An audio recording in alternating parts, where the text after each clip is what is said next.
कि विधानसभा चुनाव में बीजेपी को वोट ना दें। पर बात यहां खत्म नहीं हुई। 3 अक्टूबर को 2 और गिरफ्तारियां हुई। जुबिन गर्ग के बैंड मेंबर शेखर ज्योति गोस्वामी और साथी सिंगर अमृत प्रवाह महांता।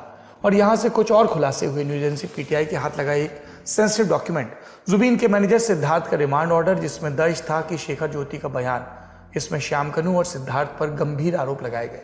रिमांड नोट के मुताबिक शेखर ज्योति ने श्याम कनू और सिद्धार्थ पर जुबिन को जहर देने का आरोप लगाया। कहा कि इन दोनों ने जुबिन को मारने की साजिश रची। जब जुबिन पानी में एक सांस के लिए लड़ रहे थे, तब शेखर ज्योति के मुताबिक शेखर ज्योति ने यह भी कहा कि इस साजिश को अंजाम देने के लिए विदेशी धरती को इसलिए चुना गया ताकि सारे सबूत आसानी से मिटा दिए जाए। सिद्धार्थ ने मुझसे कहा कि यॉट का कोई भी वीडियो किसी के साथ शेयर मत करना। पूरी तैयारी थी कि मर्डर को हादसे का रूप दिया जाए। शेखर ज्योति के बयानों के आधार पर कुछ और कंस्पिरेसी थियरी भी चली। मसलन सिद्धार्थ शर्मा ने जबरन यॉट का कंट्रोल खुद ले लिया और 20 समंदर में से खतरनाक तरीके से घुमाया।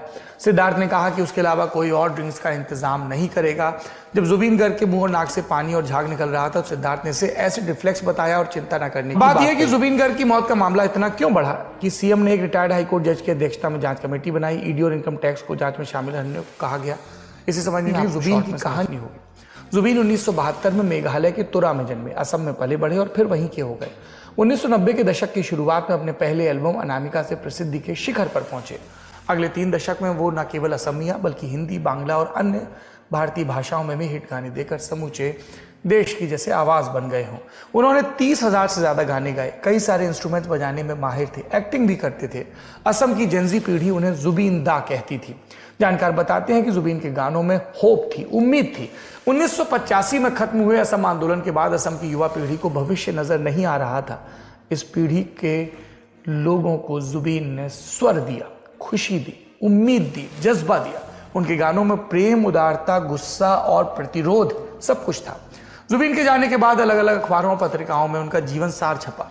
लिखने वालों ने लिखा कि जुबिन की आवाज में असम के लोगों को साथ लाने की ताकत थी और उनकी लोकप्रियता धर्म, जाति, वर्ग और लिंग से परे। वो अपने मंच से असम के लोगों की हर तकलीफ की आवाज बनते थे। असम के प्रति उनका कमिटमेंट अभूतपूर्व। एक बार उन्होंने कहा, मुंबई जाकर देख लिया, मैं वहां नहीं रहूंगा, अपने लोगों के बीच रहूंगा और इन्हीं के बीच राजा की तरह मरूंगा। ऐसे ही एक कार्यक्रम में उन्होंने ये भी कहा था कि जब मेरी मौत होगी तो पूरे असम में मेरा गाना मायाविनी रातिर बुकुत बजेगा। और ऐसा के बाद जैसे ये असम का शोक गीत बन गया। सूनी सड़कें, सन्नाटा और हर तरफ बिलखते अपने अपने एकांत में लोग।